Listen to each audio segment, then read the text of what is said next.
നമസ്കാരം. Middle east വാർത്തകളിലേക്ക് സ്വാഗതം. ആദ്യം പ്രധാന വാർത്തകൾ.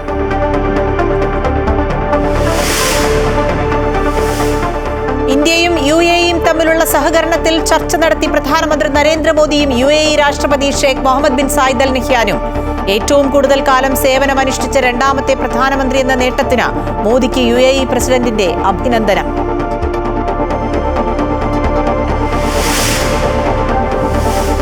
സപ്ലൈകോ ഓണച്ചന്തകൾ അടുത്ത മാസം 25 മുതൽ 349 രൂപയ്ക്ക് 1 കിലോ വെളിച്ചെണ്ണ നൽകും. ഓണക്കിറ്റ് വിതരണം 18 മുതൽ. ബിവറേജസിൽ മദ്യക്കുപ്പി തിരികെ കൊടുത്താൽ 20 രൂപ നൽകും.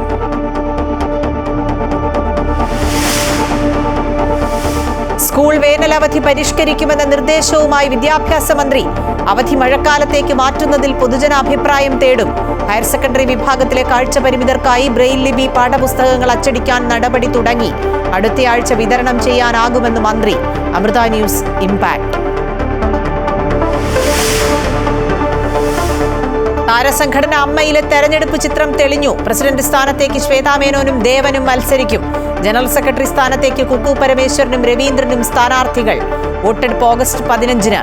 Ansiba Hasan joint secretary.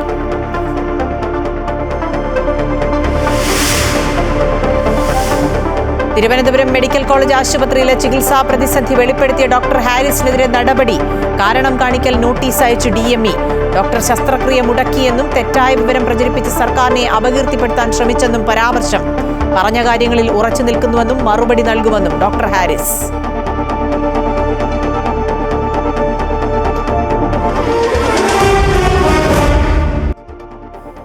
പ്രധാനമന്ത്രി നരേന്ദ്രമോദിയും UAE രാഷ്ട്രപതി Sheikh Mohamed bin Zayed Al നഹ്യാനും തമ്മിൽ ഇരു രാജ്യങ്ങളും തമ്മിലുള്ള സഹകരണം സംബന്ധിച്ച കാര്യങ്ങൾ ടെലിഫോണിൽ ചർച്ച ചെയ്തു.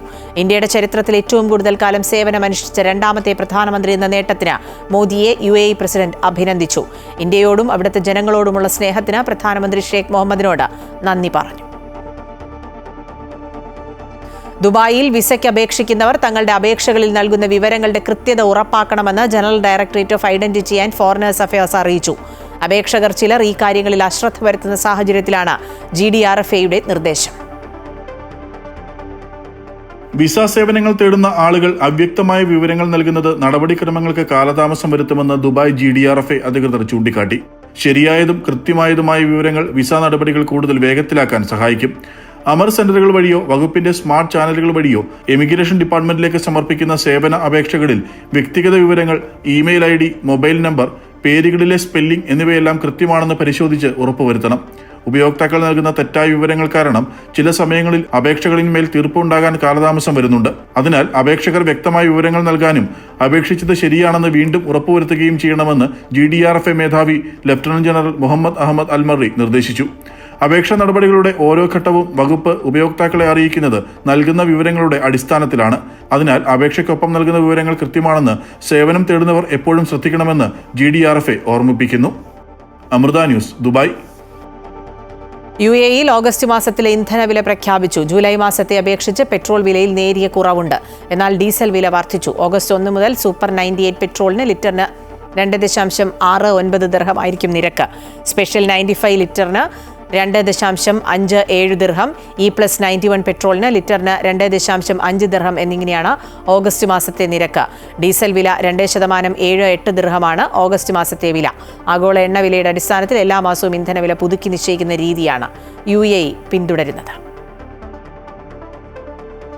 ലോക സമ്പദ് വ്യവസ്ഥയുമായി ഏതൊരു വ്യാപാര കരാറും പിന്തുടരുന്നതിനൊപ്പം ഇന്ത്യ ദേശീയ താൽപര്യം സംരക്ഷിക്കുമെന്ന് വാണിജ്യമന്ത്രി പീയൂഷ് ഗോയൽ. GDPയുടെ കാര്യത്തിൽ ഇന്ത്യൻ സമ്പദ് വ്യവസ്ഥ ഉടൻ ലോകത്തിലെ 3ാമത്തെ വലിയ രാജ്യമാകുമെന്നും അദ്ദേഹം പറഞ്ഞു. ഇന്ത്യക്ക് 25% തീരുവ ഏർപ്പെടുത്തുമെന്ന് US പ്രഖ്യാപിച്ചതിന് പിന്നാലെയാണ് പാർലമെന്റിൽ കേന്ദ്രമന്ത്രി പീയൂഷ് ഗോയലിന്റെ മറുപടി. നാളെ മുതലാണ് പുതിയ തീരുവ നിലവിൽ വരികയെന്ന് US പ്രസിഡന്റ് പ്രഖ്യാപിച്ചിരിക്കുന്നത്. ഇന്ത്യ ഒരു നിർജീവ സമ്പദ് വ്യവസ്ഥയാണെന്ന US പ്രസിഡന്റ് ഡൊണാൾഡ് ട്രംപിന്റെ പരിഹാസത്തിനുള്ള മറുപടിയായാണ് വാണിജ്യമന്ത്രി പീയൂഷ് ഗോയൽ പാർലമെന്റിൽ നിലപാട് വ്യക്തമാക്കിയത്. രാജ്യം 11ാമത്തെ വലിയ സമ്പദ് വ്യവസ്ഥയിൽ നിന്ന് ലോകത്തിലെ മികച്ച 5 സമ്പദ് വ്യവസ്ഥകളിലെത്തിയിട്ടുണ്ട്. ഏതാനും വർഷങ്ങൾക്കുള്ളിൽ ഇന്ത്യ 3ാമത്തെ വലിയ സമ്പദ് വ്യവസ്ഥയാകുമെന്നും അദ്ദേഹം പ്രതികരിച്ചു. സാമ്പത്തിക വളർച്ചയുടെ വേഗത വർദ്ധിപ്പിക്കുന്നതിന് അമിതമായി ഊന്നൽ നൽകുമ്പോൾ ഉണ്ടാകുന്ന സമ്മർദ്ദങ്ങളെ ഇന്ത്യ മറികടന്നുവെന്ന് അദ്ദേഹം ചൂണ്ടിക്കാട്ടി. കർഷകർ, തൊഴിലാളികൾ, സംരംഭകർ, വ്യവസായികൾ, കയറ്റുമതിക്കാർ, വ്യാവസായിക മേഖലയിലെ പങ്കാളികൾ എന്നിവരുടെ ക്ഷേമം സംരക്ഷിക്കുന്നതിനാണ് രാജ്യം മുൻഗണന നൽകുന്നതെന്നും അദ്ദേഹം പാർലമെന്റിൽ പറഞ്ഞു. സർക്കാർ हमारे किसानों, श्रमिकों, एंटरप्रेन्योर्स, उद्यमी, निर्यातकों, सूक्ष्म लघु और मध्यम उद्योगों और उद्योग जगत के सभी हितधारकों के कल्याण की रक्षा और संवर्धन को सर्वोच्च महत्व देती है. हम अपने राष्ट्रीय हितों को सुरक्षित करने और आगे बढ़ाने के लिए सभी आवश्यक कदम उठाएंगे. സമീപകാല സംഭവങ്ങളുടെ ആഘാതം സർക്കാർ പരിശോധിച്ചു വരികയാണ്. അമേരിക്കയുമായുള്ള വ്യാപാര ചർച്ചകൾ തുടരുമ്പോഴും ഒരു വ്യാപാര കരാറിൽ ഒപ്പുവയ്ക്കുന്നതിനായി ഇന്ത്യ ദേശീയ താൽപ്പര്യത്തിൽ വിട്ടുവീഴ്ച ചെയ്യില്ല എന്ന് അദ്ദേഹം പറഞ്ഞു. ഇന്ത്യക്ക് മേൽ 25% തീരുവ ചുമത്തിയ ട്രംപ് റഷ്യയുമായുള്ള ഇന്ത്യയുടെ വ്യാപാര ബന്ധം തുടരുന്നതിനാൽ അധിക പിഴകൾ ചുമത്തുമെന്നും പ്രഖ്യാപിച്ചിട്ടുണ്ട്. ഓഗസ്റ്റ് 1 എന്ന ഡെഡ് ലൈൻ ട്രംപ് നേരത്തെ പ്രഖ്യാപിച്ചതാണെങ്കിലും ഉഭയകക്ഷി വ്യാപാര ചർച്ചകൾ തുടരുന്നതിനാൽ ഉയർന്ന നികുതി നടപ്പാക്കുന്നത് നീട്ടിവച്ചേക്കുമെന്ന ധാരണയിലായിരുന്നു ഇന്ത്യൻ വ്യാപാര മേഖല. ഓഗസ്റ്റ് 25 അമേരിക്കൻ പ്രതിനിധി സംഘം തുടർ ചർച്ചയ്ക്കായി ഇന്ത്യയിലേക്ക് വരാനിരിക്കെയാണ് പുതിയ പ്രഖ്യാപനം. അതേസമയം ചർച്ചകൾ പൂർത്തിയാകും മുമ്പേ നികുതി നിരക്ക് പ്രഖ്യാപിച്ചതിലുള്ള അതൃപ്തി ഇന്ത്യ രേഖപ്പെടുത്തിയിട്ടുണ്ട്. News desk Amrita news. സംസ്ഥാനത്ത് ഓണക്കിറ്റ് വിതരണം ഓഗസ്റ്റ് 18 മുതൽ സെപ്റ്റംബർ 4 വരെ 15 ഇനം സാധനങ്ങൾ ഉൾപ്പെട്ട 6 ലക്ഷത്തിലധികം ഓണക്കിറ്റുകളാണ് വിതരണം ചെയ്യുക. ഓണക്കാലത്തെ വരവേൽക്കാൻ വിപുലമായ പരിപാടികളാണ് സപ്ലൈകോ ആസൂത്രണം ചെയ്തിട്ടുള്ളത്. AAY കാർഡുകൾക്കും ക്ഷേമസ്ഥാപനങ്ങൾക്കും തുണിസഞ്ചി ഉൾപ്പെടെ 15 ഇനം സാധനങ്ങളാണ് ഓണക്കിറ്റിലൂടെ വിതരണം ചെയ്യുക. കൂടാതെ അരി, വെളിച്ചെണ്ണ എന്നിവ ന്യായവിലയ്ക്ക് ഓണക്കാലത്ത് സപ്ലൈകോയിലൂടെ ലഭ്യമാകും. വെളിച്ചെണ്ണയ്ക്ക് വില കൂടിയ സാഹചര്യത്തിൽ സാധാരണക്കാർക്ക് മിതമായ വിലയ്ക്ക് വെളിച്ചെണ്ണ ലഭ്യമാക്കാൻ സപ്ലൈകോ നടപടികൾ സ്വീകരിച്ചിട്ടുണ്ട്. സബ്സിഡിയായും നോൺ സബ്സിഡിയായും വെളിച്ചെണ്ണ വിതരണം ചെയ്യും. സബ്സിഡി വെളിച്ചെണ്ണയ്ക്ക് ലിറ്ററിന് 349 രൂപയും അര ലിറ്ററിന് 179 രൂപയുമാണ്. സബ്സിഡി ഇതര വെളിച്ചെണ്ണ ലിറ്ററിന് 429 രൂപയും അര ലിറ്ററിന് 219 രൂപയുമായിരിക്കും. ഓണക്കാലത്ത് റേഷൻ കടകൾ വഴി സ്പെഷ്യൽ അരി ലഭ്യമാക്കും. കൂടാതെ ഓഗസ്റ്റ് 25 മുതൽ സഞ്ചരിക്കുന്ന ഓണച്ചന്തകളും സംഘടിപ്പിക്കുമെന്ന് ഭക്ഷ്യമന്ത്രി GR അനിൽ പറഞ്ഞു. എല്ലാ നിയോജക മണ്ഡലങ്ങളിലും സഞ്ചരിക്കുന്ന സപ്ലൈകോ ഔട്ട്ലെറ്റുകൾ ആ വാഹനങ്ങളിലൂടെ ന്യായവിലയ്ക്ക്, സബ്സിഡി ഉൽപ്പന്നങ്ങളല്ല, ന്യായവിലയ്ക്ക് ഉൽപ്പന്നങ്ങൾ, നിത്യോപയോഗ സാധനങ്ങൾ ലഭ്യമാക്കും. രണ്ടാമത്തെ കാര്യം വെളിച്ചെണ്ണയാണ്. ഇന്നത്തെ ഏറ്റവും വലിയ പ്രയാസകരമായ ഒരു അവസ്ഥ ഉള്ളത്. അത് സബ്സിഡി വെളിച്ചെണ്ണ 1 ലിറ്ററിന് 349 രൂപ നിരക്കിലും. കൂടാതെ സപ്ലൈകോ എല്ലാ ജില്ലാ കേന്ദ്രങ്ങളിലും 10 ദിവസം നീണ്ടു നിൽക്കുന്ന ഓണം മെഗാ ഫെയറുകളും സംഘടിപ്പിക്കുന്നുണ്ട്. ഓണം ഫെയറിന്റെ സംസ്ഥാനതല ഉദ്ഘാടനം മുഖ്യമന്ത്രി പിണറായി വിജയൻ നിർവഹിക്കും. ഓഗസ്റ്റ് 25 തിരുവനന്തപുരം പുത്തിരിക്കണ്ടം മൈതാനത്താണ് പരിപാടി. ഓഗസ്റ്റ് 31 മുതൽ സെപ്റ്റംബർ 4 വരെയാണ് ഓണം ഫെയറുകൾ സംഘടിപ്പിച്ചിട്ടുള്ളത്. Amrita news, Thiruvananthapuram. Beverages corporation വഴി മദ്യക്കുപ്പികൾ ശേഖരിക്കാനുള്ള പുതിയ സംവിധാനവുമായി എക്സൈസ് വകുപ്പ്. ബിവറേജസ് കോർപ്പറേഷൻ ഔട്ട്ലെറ്റുകൾ വഴി വിൽപ്പന നടത്തുന്ന കുപ്പികൾക്ക് ഡെപ്പോസിറ്റ് തുക ചുമത്തി കുപ്പി തിരികെ നൽകുമ്പോൾ തുക തിരികെ ലഭിക്കും. അതേസമയം ഓണാഘോഷങ്ങൾ ഹരിതചട്ടങ്ങൾ പാലിച്ചാകണമെന്ന് മന്ത്രി അറിയിച്ചു. പ്ലാസ്റ്റിക് മാലിന്യം കുറയ്ക്കുന്നതിന്റെ ഭാഗമായാണ് പുതിയ സംവിധാനങ്ങൾ മന്ത്രി MB രാജേഷ് വിഭാവനം ചെയ്തിരിക്കുന്നത്. ബിവറേജസ് ഔട്ട്ലെറ്റുകൾ വഴി വിൽപ്പന നടത്തുന്ന പ്ലാസ്റ്റിക്, ഗ്ലാസ് കുപ്പികൾക്ക് 20 രൂപ ഡെപ്പോസിറ്റ് തുക ചുമത്തും. കുപ്പി തിരികെ നൽകുമ്പോൾ ഡെപ്പോസിറ്റ് തുകയായ 20 രൂപയും തിരികെ ഉപഭോക്താവിന് നൽകും. ക്ലീൻ കേരള കമ്പനിയുമായി ചേർന്ന് ഇതിന്റെ പൈലറ്റ് സെപ്റ്റംബറിൽ തിരുവനന്തപുരത്തും കണ്ണൂരിലുമായി നടക്കും. ഓരോ ബോട്ടിലിനും 20 രൂപ ഡെപ്പോസിറ്റായിട്ട് അധികമായിട്ട് ഈടാക്കും. ബോട്ടിൽ ബെവ്കോയുടെ ഔട്ട്ലെറ്റിൽ തിരിച്ചെത്തിച്ചാൽ QR കോഡ് പതിപ്പിച്ചതായിരിക്കും. അത് തിരിച്ചെത്തിച്ചാൽ ഈ 20 രൂപ തിരിച്ചു കൊടുക്കും. ദേശീയ ശുചിത്വ സർവേയിൽ സംസ്ഥാനത്തിന്റെ മുന്നേറ്റം ചിട്ടയായ ആസൂത്രണത്തിന്റെയും നടപ്പാക്കലിന്റെയും ഗുണഫലമാണെന്ന് മന്ത്രി പറഞ്ഞു. ഓണാഘോഷങ്ങൾ ഹരിതചട്ടങ്ങൾ പാലിച്ചുകൊണ്ടാകണമെന്നും ഇത്തരത്തിൽ പരിപാടി സംഘടിപ്പിക്കുന്ന സ്ഥാപനങ്ങൾക്ക് അവാർഡ് നൽകുമെന്നും മന്ത്രി അറിയിച്ചു. ഹരിത ഓണം എന്ന മുദ്രാവാക്യം, വൃത്തിയുള്ള കേരളം എന്ന ലക്ഷ്യം മുൻനിർത്തിയാണ് ഹരിത ഓണം എന്ന മുദ്രാവാക്യം മുന്നോട്ട് വെച്ചുകൊണ്ട് ഓണാഘോഷം ഹരിത ചട്ടപ്രകാരമായിരിക്കണം എന്ന് സർക്കാർ നിർദ്ദേശിക്കുന്നു. ഒപ്പം തദ്ദേശ സ്ഥാപനങ്ങൾ അത് ഉറപ്പുവരുത്താൻ ആവശ്യമായിട്ട് ഇടപെടൽ നടത്തും. അമൃത ന്യൂസ്, തിരുവനന്തപുരം. സ്കൂൾ അവധി മാറ്റണമെന്ന നിർദ്ദേശം മുന്നോട്ട് വെച്ച് വിദ്യാഭ്യാസ മന്ത്രി വി ശിവൻകുട്ടി. സ്കൂൾ വേനലവധി പരിഷ്കരണവുമായി ബന്ധപ്പെട്ട് അടിയന്തര പൊതുചർച്ചയ്ക്ക് വിദ്യാഭ്യാസ വകുപ്പ് തുടക്കം കുറിച്ചു. അവധി സംബന്ധിച്ച് പൊതുജനാഭിപ്രായം തേടാനാണ് തീരുമാനം. മഴക്കാലമായ ജൂൺ ജൂലൈ മാസങ്ങളിൽ വിദ്യാർത്ഥികൾക്കും രക്ഷിതാക്കൾക്കും ഉണ്ടാകുന്ന ബുദ്ധിമുട്ട് കണക്കിലെടുത്ത് വേനലവധി മഴക്കാല അവധിയാക്കാമെന്ന നിർദ്ദേശമാണ് വിദ്യാഭ്യാസ മന്ത്രി ശിവൻകുട്ടി മുന്നോട്ട് വച്ചിരിക്കുന്നത്. അഭിപ്രായം വ്യക്തിപരമാണെന്നും ചർച്ചകൾക്ക് ശേഷം മാത്രമേ തീരുമാനത്തിലെത്തൂവെന്നും വിദ്യാഭ്യാസ മന്ത്രി അറിയിച്ചു. വിവിധ സംഘടനാ പ്രതിനിധികളുമായി സർക്കാർ ചർച്ചയ്ക്ക് തയ്യാറാണെന്നും അദ്ദേഹം കൂട്ടിച്ചേർത്തു. അപ്പോൾ ഈ മഴക്കാലത്ത് ഒരുപാട് ബുദ്ധിമുട്ട് കുട്ടികൾക്കുണ്ടാകും. ഏപ്രിൽ മെയ് മാസം അവധി കൊടുത്താൽ എങ്ങനെ ഇരിക്കും, എടുത്ത് 2 മാസം അങ്ങോട്ടും ഇങ്ങോട്ടും തിരിച്ചിട്ടാൽ എങ്ങനെ ആവുമെന്ന് സംബന്ധിച്ചിടത്തോളം വിദ്യാഭ്യാസ മന്ത്രി എന്നുള്ള നിലയിൽ വ്യക്തിപരമായ എൻ്റെ ഒരു ആലോചനയും ചില വിദ്യാഭ്യാസ പണ്ഡിതന്മാരെല്ലാം നിർദ്ദേശിച്ചിട്ടുള്ള കാര്യമാണ്. അതേസമയം ശരിയായ പഠനങ്ങളുടെ അടിസ്ഥാനത്തിലാകണം പരിഷ്കരണമെന്ന് ഇടത് അധ്യാപക സംഘടനയായ KSTAയും അഭിപ്രായപ്പെട്ടു. അധ്യാപക സംഘടനയോ നമ്മൾ വ്യക്തിപരമായോ പറയേണ്ട ഒരു വിഷയമല്ല. അത് കാലങ്ങളായി കുട്ടികൾക്ക് ഈ അവധിയുമായി ബന്ധപ്പെട്ട കാര്യങ്ങളെല്ലാം ശാസ്ത്രീയമായ വിദഗ്ധന്മാരുടെ പഠനത്തിൻ്റെ അടിസ്ഥാനത്തിലാണ് നിശ്ചയിച്ചിട്ടുള്ളത്. അതിലെന്തെങ്കിലുമൊക്കെ ഭേദഗതി വരണമെങ്കിൽ അത്തരത്തിലുള്ള ശരിയായ പഠനങ്ങളുടെ അടിസ്ഥാനത്തിൽ വേനലവധി മാറ്റുന്നതിനുള്ള ഗുണങ്ങളും ദോഷങ്ങളും ജനങ്ങൾക്ക് അറിയിക്കാം. കുട്ടികളുടെ പഠനം, ആരോഗ്യം എന്നിവയെ എങ്ങനെ ബാധിക്കുമെന്നും നിർദ്ദേശിക്കാം. അഭിപ്രായങ്ങളും നിർദ്ദേശങ്ങളും കമന്റുകളായി രേഖപ്പെടുത്താമെന്ന് വിദ്യാഭ്യാസ വകുപ്പ് അറിയിച്ചു. Amrita news, Thiruvananthapuram. Higher secondary വിഭാഗത്തിൽ കാഴ്ച പരിമിതർക്കായി ബ്രെയിൽ ലിപി പുസ്തകം അച്ചടിക്കാനുള്ള നടപടികൾ ആരംഭിച്ചു. പുസ്തകം ഉടൻ വിതരണം ചെയ്യാൻ സാധിക്കുമെന്നാണ് കരുതുന്നതെന്ന് വിദ്യാഭ്യാസ മന്ത്രി പറഞ്ഞു. ബ്രെയിൽ ലിപി പാഠപുസ്തകങ്ങളില്ലാത്തത് കാരണം ഹയർ സെക്കൻഡറി വിഭാഗത്തിലെ കാഴ്ച പരിമിതിയുള്ള കുട്ടികൾ അനുഭവിക്കുന്ന ബുദ്ധിമുട്ടുകൾ കഴിഞ്ഞ ദിവസം അമൃത ന്യൂസ് റിപ്പോർട്ട് ചെയ്തിരുന്നു.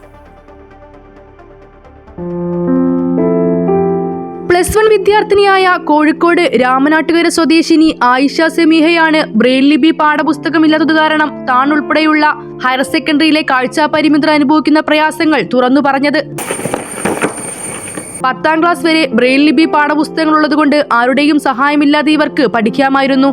എന്നാൽ ഹയർ സെക്കൻഡറിയിൽ എത്തിയപ്പോൾ ബ്രെയിൽ ലിപി പാഠപുസ്തകങ്ങൾ ഇല്ലാത്തതിനാൽ മറ്റുള്ളവരുടെ സഹായത്തിനായി കാത്തുനിൽക്കേണ്ട അവസ്ഥയിലാണ് വിദ്യാർത്ഥികൾ. തുടർന്ന് ഇവരുടെ പ്രയാസങ്ങൾ അമൃത വാർത്തകളിലൂടെ സർക്കാർ മുൻപിലെത്തി. ഇതിനു പിന്നാലെയാണ് വിദ്യാഭ്യാസ വകുപ്പിന്റെ നടപടി.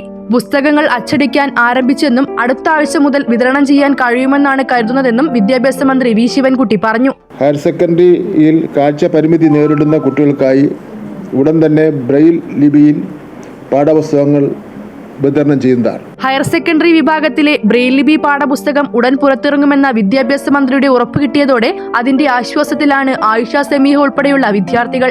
വർഷ ഗിരീഷ്, അമൃത ന്യൂസ്, കോഴിക്കോട്. താരസംഘടനയായ അമ്മയിലെ നേതൃനിരയിലേക്കുള്ള മത്സര ചിത്രം തെളിഞ്ഞു. ശ്വേതാ മേനോനും ദേവനും പ്രസിഡന്റ് സ്ഥാനത്തേക്ക് മത്സരിക്കും. ജോയിന്റ് സെക്രട്ടറി സ്ഥാനത്തേക്ക് അൻസിബ ഹസൻ എതിരില്ലാതെ തെരഞ്ഞെടുക്കപ്പെട്ടു. ഏറ്റവും കൂടുതൽ പേർ മത്സരിക്കുന്ന തെരഞ്ഞെടുപ്പാണ് ഇത്തവണത്തേത്. താരസംഘടനയുടെ തെരഞ്ഞെടുപ്പിനു വേണ്ടി നാമനിർദ്ദേശ പത്രിക പിൻവലിക്കാനുള്ള സമയപരിധി അവസാനിച്ചതോടെ മത്സരചിത്രം വ്യക്തമായി. നടൻ ജഗദീഷ് പിന്മാറിയതോടെ അമ്മയുടെ പ്രസിഡന്റ് സ്ഥാനത്തേക്കുള്ള മത്സരം ശ്വേതാ മേനോനും ദേവനും തമ്മിലാണ്. വൈസ് പ്രസിഡന്റ് സ്ഥാനത്തേക്ക് നാസർ ലത്തീഫ്, ജയൻ ചേർത്തല, ലക്ഷ്മിപ്രിയ എന്നിവരും ജനറൽ സെക്രട്ടറി സ്ഥാനത്തേക്ക് രവീന്ദ്രനും കുക്കു പരമേശ്വരനും മത്സരിക്കും. ട്രഷറർ സ്ഥാനത്തേക്ക് അനൂപ് ചന്ദ്രനും ഉണ്ണി ശിവപാലും തമ്മിലാണ് മത്സരം. ജോയിന്റ് സെക്രട്ടറിയായി അൻസിബ ഹസൻ എതിരില്ലാതെ തെരഞ്ഞെടുക്കപ്പെട്ടു. ഹൻസിബ അടക്കം 13 പേരാണ് ജോയിന്റ് സെക്രട്ടറി സ്ഥാനത്തേക്ക് ആദ്യം നാമനിർദ്ദേശ പത്രിക സമർപ്പിച്ചിരുന്നത്. ഇതിൽ 12 പേരും പത്രിക പിൻവലിച്ചതോടെയാണ് ഹൻസിബ ജോയിന്റ് സെക്രട്ടറി സ്ഥാനം ഉറപ്പിച്ചത്. ജോയിന്റ് സെക്രട്ടറി സ്ഥാനത്തേക്ക് അൻസിബ ഹസന്റെ നോമിനേഷൻ മാത്രമേ ഉള്ളൂ. ഒരേ ഒരാളിന്റെ നോമിനേഷൻ മാത്രമേ ഉള്ളൂ. അത് അൻസിബ ഹസനാണ്. ട്രഷറർ സ്ഥാനത്തേക്ക് 2 പേരാണുള്ളത്, അനൂപ് ചന്ദ്രനും ഉണ്ണി ശിവപാലും. എക്സിക്യൂട്ടീവ് കമ്മിറ്റിയിലെ വനിതാ സംവരണത്തിലേക്ക് നീന കുറുപ്പ്, സരയു മോഹൻ, സജിത ബെട്ടി, ആശ അരവിന്ദ്, അഞ്ജലി നായർ എന്നിവരാണ് മത്സരിക്കുന്നത്. ജനറൽ വിഭാഗത്തിൽ Kailash, Sijo Varghese, doctor Rony David Raj, Tini Tom, Joy Mathew, Santhosh Kirattoor, Vinu Mohan, Nandu Poduval എന്നിവർ മത്സരിക്കും. എക്സിക്യൂട്ടീവ് കമ്മിറ്റിയിൽ 4 പേര് റിസർവേഷനാണ്, അത് 5 പേരുണ്ട്. പിന്നെ ആണുങ്ങളുടെ ജനറലിൽ 7 പേര് ആണ് വേണ്ടത്, 8 പേരുണ്ട്. അപ്പോൾ അവിടെ ഇലക്ഷനുണ്ട്. ഇലക്ഷൻ ഇല്ലാത്ത ഒരേ ഒരു പ്ലേസ് എന്ന് പറയുന്നത് ജോയിന്റ് സെക്രട്ടറി. ഓഗസ്റ്റ് 15-നാണ് തെരഞ്ഞെടുപ്പ്. ജനറൽ സെക്രട്ടറി സ്ഥാനത്തേക്കുള്ള തെരഞ്ഞെടുപ്പിൽ നിന്ന് നടൻ ബാബുരാജ് പിന്മാറിയിരുന്നു. കഴിഞ്ഞ ദിവസങ്ങളിലായി ബാബുരാജിനെതിരെ പരാതികളും വിവാദങ്ങളും വന്നതിന് പിന്നാലെയാണ് നാമനിർദ്ദേശ പത്രിക ബാബുരാജ് പിൻവലിച്ചത്. അമ്മയുമായി ബന്ധപ്പെട്ട സംഘടനാ പ്രവർത്തനത്തിൽ നിന്ന് എന്നേക്കുമായി താൻ പിന്മാറുകയാണെന്ന് ബാബുരാജ് സമൂഹമാധ്യമങ്ങളിലൂടെ പ്രഖ്യാപിച്ചു. അമൃത ന്യൂസ്, കൊച്ചി. തിരുവനന്തപുരം മെഡിക്കൽ കോളേജിലെ പ്രതിസന്ധി തുറന്നു പറഞ്ഞ യൂറോളജി വിഭാഗം മേധാവി ഡോക്ടർ ഹാരിസ് ചിറക്കലിന് ആരോഗ്യവകുപ്പിന്റെ കാരണം കാണിക്കൽ നോട്ടീസ്. ഡോക്ടർ ഹാരിസ് എത്രയും വേഗം വിശദീകരണം നൽകണമെന്ന് DME ആവശ്യപ്പെട്ടു. ഹാരിസ് നടത്തിയത് സർവീസ് ചട്ടലംഘനമാണെന്ന വിലയിരുത്തലാണ് ആരോഗ്യവകുപ്പ്. അതേസമയം ഇത് സർക്കാരിന്റെ പ്രതികാര നടപടിയാണെന്ന് ഡോക്ടർ ഹാരിസ് ചിറക്കൽ പറഞ്ഞു. ഡോക്ടർ ഹാരിസ് ചിറക്കലിന്റെ വെളിപ്പെടുത്തൽ ചട്ടലംഘനമെന്ന് ചൂണ്ടിക്കാണിച്ച വിദഗ്ധ സമിതി റിപ്പോർട്ടിന് പിന്നാലെയാണ് മെഡിക്കൽ വിദ്യാഭ്യാസ ഡയറക്ടർ ഡോക്ടറിന് കാരണം കാണിക്കൽ നോട്ടീസ് നൽകിയത്. ഡോക്ടർ പരസ്യ പ്രസ്താവന നടത്തിയത് തെറ്റാണെന്നും ഉന്നയിച്ച ആരോപണങ്ങളിൽ വസ്തുതയില്ലെന്നും റിപ്പോർട്ടിൽ പറയുന്നു. ഡോക്ടർ ഹാരിസ് ശസ്ത്രക്രിയാ ഉപകരണമായ പ്രോബ് ഇല്ലെന്ന് പറഞ്ഞ് ശസ്ത്രക്രിയ മുടക്കിയതായും ആരോപണമുണ്ട്. എന്നാൽ പ്രോബ് ആശുപത്രിയിൽ ഉണ്ടായിരുന്നു. തൊട്ടടുത്ത ദിവസം അത് ഉപയോഗിച്ച് ശസ്ത്രക്രിയ നടത്തുകയും ചെയ്തു. കൂടാതെ പ്രതിസന്ധിയുടെ കാര്യം സൂപ്രണ്ടിനെയോ പ്രിൻസിപ്പലിനെയോ ഉത്തരവാദിത്വപ്പെട്ട മറ്റ് ആളുകളെയോ അറിയിച്ചിരുന്നില്ല എന്നും നോട്ടീസിൽ പറയുന്നു. ഹാരിസിന്റെ പരാമർശങ്ങൾ സർക്കാരിനെ അപകീർത്തിപ്പെടുത്തിയതായും നോട്ടീസിലുണ്ട്. എന്നാൽ തന്റെ ആരോപണങ്ങളിൽ ഉറച്ചു നിൽക്കുന്നുവെന്നും പ്രതിസന്ധിയുടെ കാര്യം കൃത്യമായി അറിയിച്ചിരുന്നതാണെന്നും ഡോക്ടർ ഹാരിസ് പറഞ്ഞു. ശസ്ത്രക്രിയ മുടക്കി എന്ന ആരോപണം തന്നെ അവഹേളിക്കുന്നതിന് തുല്യമാണെന്നും ഹാരിസ് വ്യക്തമാക്കി. എൻ്റെ അഭിപ്രായങ്ങൾ വളരെ ഉറച്ചതാണ്. അപ്പോൾ അതിനകത്തുള്ള എല്ലാ പ്രൂഫും അതിനകത്തുണ്ട്. എല്ലാ കാര്യങ്ങളും അവർക്ക് അറിയുകയും ചെയ്യാം. ഇത് അവർക്കും അറിയാവുന്ന കാര്യങ്ങളാണ്. ഇതിനകത്ത് ഈ പ്രശ്നങ്ങളെല്ലാം അവർക്കറിയാവുന്ന കാര്യങ്ങളാണ്. ഈ ഉപകരണങ്ങളുടെ ക്ഷാമവും എല്ലാം അവർക്ക് അറിയാവുന്ന കാര്യങ്ങളാണ്. അത് പരിഹരിക്കാനുള്ള നടപടികൾ വളരെ മന്ദഗതിയിലാണെന്നുള്ളതും അവർക്കറിയാവുന്നതാണ്. കാരണം കാണിക്കൽ നോട്ടീസിന് 7 ദിവസത്തിനകം മറുപടി നൽകണം. അമൃത ന്യൂസ്, തിരുവനന്തപുരം. കുവൈറ്റിൽ ഭക്ഷ്യസുരക്ഷാ പരിശോധനയിൽ ഏകദേശം 4 ടൺ കാലാവധി കഴിഞ്ഞ ഭക്ഷ്യവസ്തുക്കൾ പിടിച്ചെടുത്തു. ഉപഭോക്താക്കളെ തെറ്റിദ്ധരിപ്പിക്കുന്നതിനായി വിവിധ ഭക്ഷ്യവസ്തുക്കളുടെ കാലഹരണ തീയതികളിൽ മനഃപൂർവ്വം കൃത്രിമം കാണിച്ചതായി കണ്ടെത്തി. പല കേസുകളിലും കാലാവധി തീയതികൾ ലായകങ്ങളോ പഞ്ഞിയോ ഉപയോഗിച്ച് മായ്ച്ചു കളയുകയും യഥാർത്ഥ തീയതിക്ക് മുകളിൽ വ്യാജ തീയതികളുള്ള പുതിയ ലേബലുകൾ പതിക്കുകയും ചെയ്തിരുന്നു. 2025 ജൂലൈ 15 യഥാർത്ഥ കാലാവധി തീയതിയുള്ള കോൺ ചിപ്സ് പാക്കറ്റുകളിൽ നിന്ന് തീയതി മായ്ച്ച നിലയിലും ഉൽപ്പന്നം വിൽപ്പനയ്ക്ക് വെച്ച നിലയിലും കണ്ടെത്തി. അതുപോലെ കൊക്കോ ഉൽപ്പന്നങ്ങളിൽ പാക്കേജിംഗിൽ 2 തീയതികൾ രേഖപ്പെടുത്തിയതായും കണ്ടെത്തി.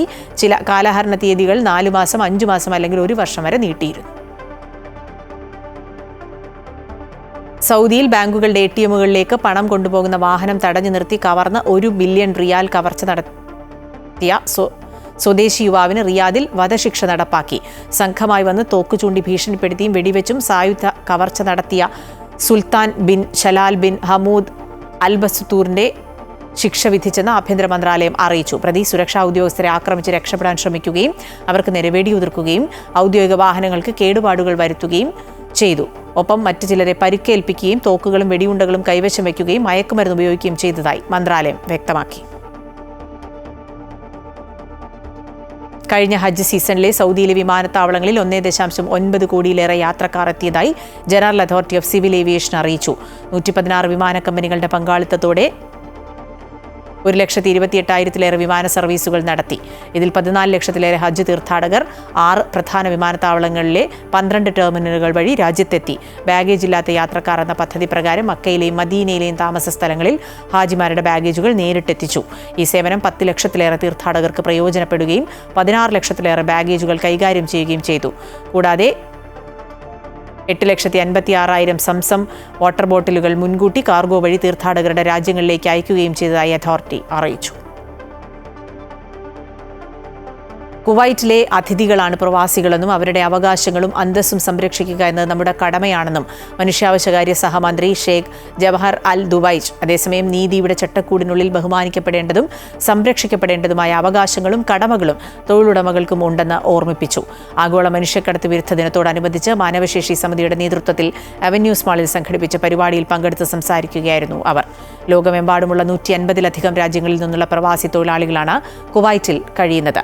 രാജ്യത്തിന്റെ പുരോഗതിക്കും വികസനത്തിനുമായി വിവിധ മേഖലകളിലായി അവർ പ്രവർത്തിക്കുന്നു.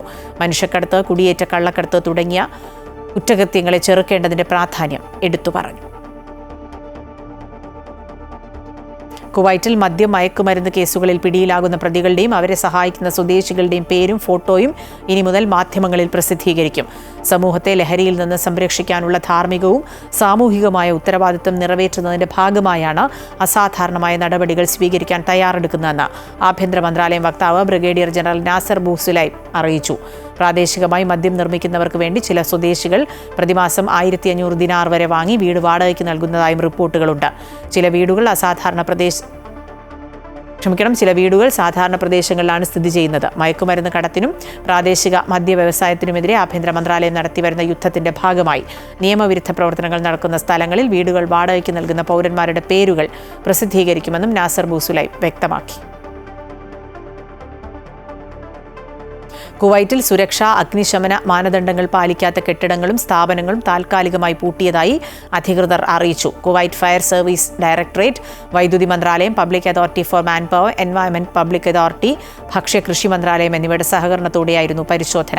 അഗ്നിശമന മാനദണ്ഡങ്ങൾ പാലിക്കാത്ത കെട്ടിടങ്ങളും സ്ഥാപനങ്ങളും കണ്ടെത്തുക എന്നതായിരുന്നു പരിശോധനയുടെ ലക്ഷ്യം. പൊതുജനങ്ങളുടെ സുരക്ഷ ഉറപ്പാക്കുന്നതിന്റെ ഭാഗമായാണ് ഇത്തരം പരിശോധനകൾ തുടരുന്നതെന്ന് ഫയർ സർവീസ് അധികൃതർ വ്യക്തമാക്കി. വരും ദിവസങ്ങളിലും രാജ്യത്തിന്റെ വിവിധ ഭാഗങ്ങളിൽ പരിശോധനകൾ തുടരും. ജോലിക്കിടയിലും പഠന മികവ് പുലർത്തിയ സൗദി സ്വദേശിയായ ജീവനക്കാരന് Lulu group chairman MA Yusuf അലിയുടെ ആദരം. ലുലുവിലെ ജോലിക്കിടയിലും BBA പഠനം പൂർത്തിയാക്കിയ സൗദി സ്വദേശിയായ സയ്യിദ് ബത്തർ അൽ സുബൈയെയാണ് MA യൂസഫ് അലി ആദരിച്ചത്. 17 വർഷമായി ലുലുവിലെ ജീവനക്കാരനാണ് സയ്യിദ് ബത്തർ. സെക്യൂരിറ്റി സൂപ്പർവൈസറായി ജോലി തുടങ്ങിയ സയ്യിദ് ബത്തൽ അസിസ്റ്റന്റ് മാനേജർ പദവിയിലിരിക്കെയാണ് BBA പൂർത്തിയാക്കിയത്. ദമാം ലുലു ഹൈപ്പർ മാർക്കറ്റിന്റെ ഉദ്ഘാടന വേളയിൽ സയ്യിദ് ബത്തലിനെ MA യൂസഫ് അലി പ്രത്യേകം അഭിനന്ദിച്ചു. ഈ നേട്ടം മാതൃകാപരമെന്നും സൗദി സ്വദേശികൾക്ക് ഉൾപ്പെടെ പ്രചോദനമെന്നും യൂസഫ് അലി വ്യക്തമാക്കി. വർക്കിംഗ് എംപ്ലോയീസിനും മികച്ച വിദ്യാഭ്യാസമെന്ന സൗദി മാനവ വിഭവശേഷി മന്ത്രാലയത്തിന്റെ പദ്ധതിയുടെ ഭാഗമായാണ് സയ്യിദ് ബത്തലിന്റെ പഠനം. ശ്രദ്ധിക്കപ്പെടുന്ന സിനിമകളുടെ രചയിതാവ് എന്ന അംഗീകാരവും ഉത്തരവാദിത്വവും താൻ ആസ്വദിക്കുന്നുണ്ടെന്ന് തിരക്കഥാകൃത്ത് അഭിലാഷ് പിള്ള. 90കളിൽ ഇറങ്ങിയതുപോലുള്ള സിനിമകൾ ഒരുക്കാൻ സാധിക്കണമെന്നാണ് താനടക്കമുള്ള പുതിയ തലമുറയുടെ ആഗ്രഹമെന്നും അദ്ദേഹം പറഞ്ഞു. പുതിയ സിനിമയായ സുമതി വളവിന്റെ പ്രമോഷനുമായി ബന്ധപ്പെട്ട് ദുബായിലെത്തിയതായിരുന്നു അഭിലാഷ്.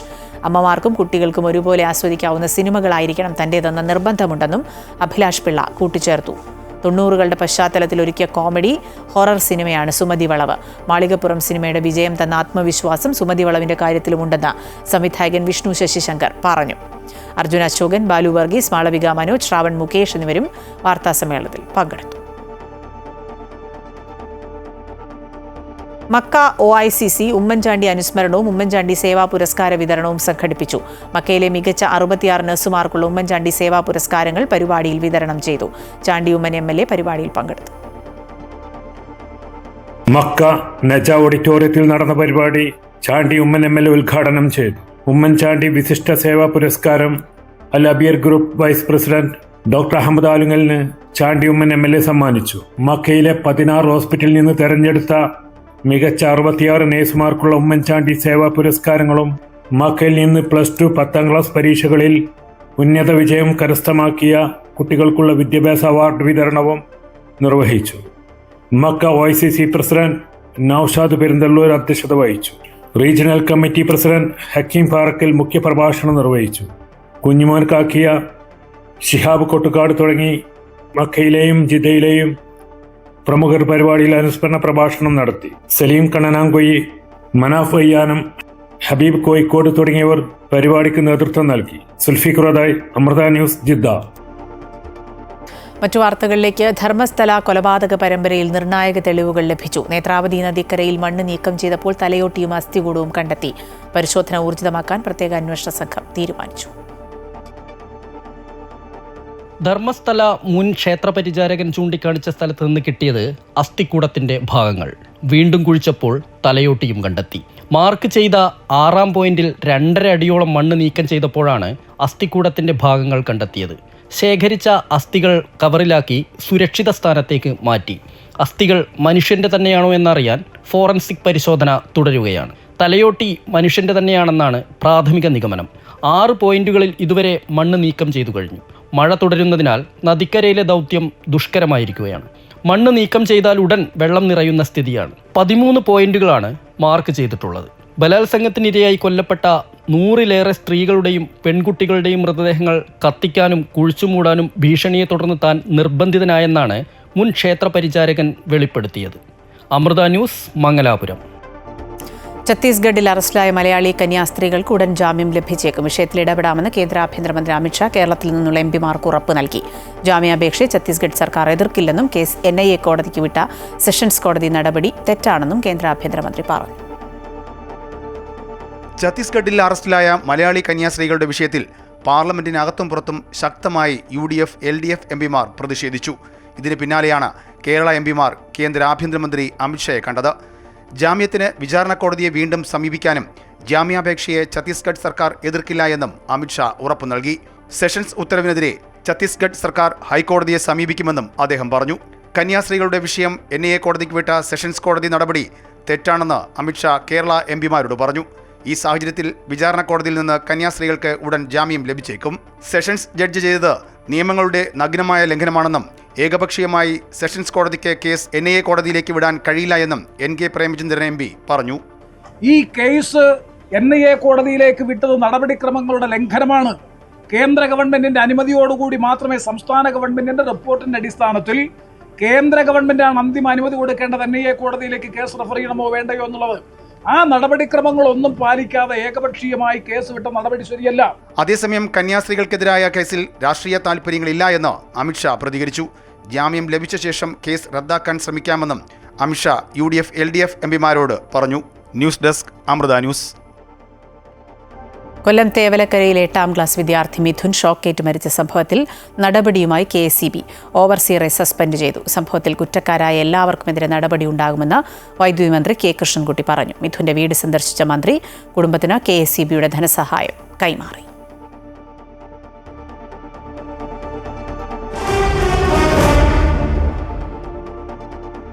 ഒരു ടെസ്റ്റ് പരമ്പരയിൽ ഏറ്റവും കൂടുതൽ റൺസ് നേടുന്ന ഇന്ത്യൻ നായകനെന്ന റെക്കോർഡ് സ്വന്തമാക്കി ശുഭ്മാൻ ഗിൽ. സുനിൽ ഗാവസ്കറിന്റെ റെക്കോർഡാണ് ഗിൽ മറികടന്നത്. 1978-79 വിൻഡീസിനെതിരായ ടെസ്റ്റ് പരമ്പരയിൽ ഗാവസ്കർ 732 റൺസാണ് അടിച്ചത്. ഈ റെക്കോർഡാണ് 5ാം ടെസ്റ്റിനിടെ ഗിൽ മറികടന്നത്. 11 റൺസ് കൂട്ടിച്ചേർത്തതോടെയാണ് ഗിൽ ചരിത്ര നേട്ടം സ്വന്തമാക്കിയത്. 810 റൺസ് നേടിയ ബ്രാഡ്മാന് പിറകിൽ 2ാം സ്ഥാനത്താണ് ഗിൽ.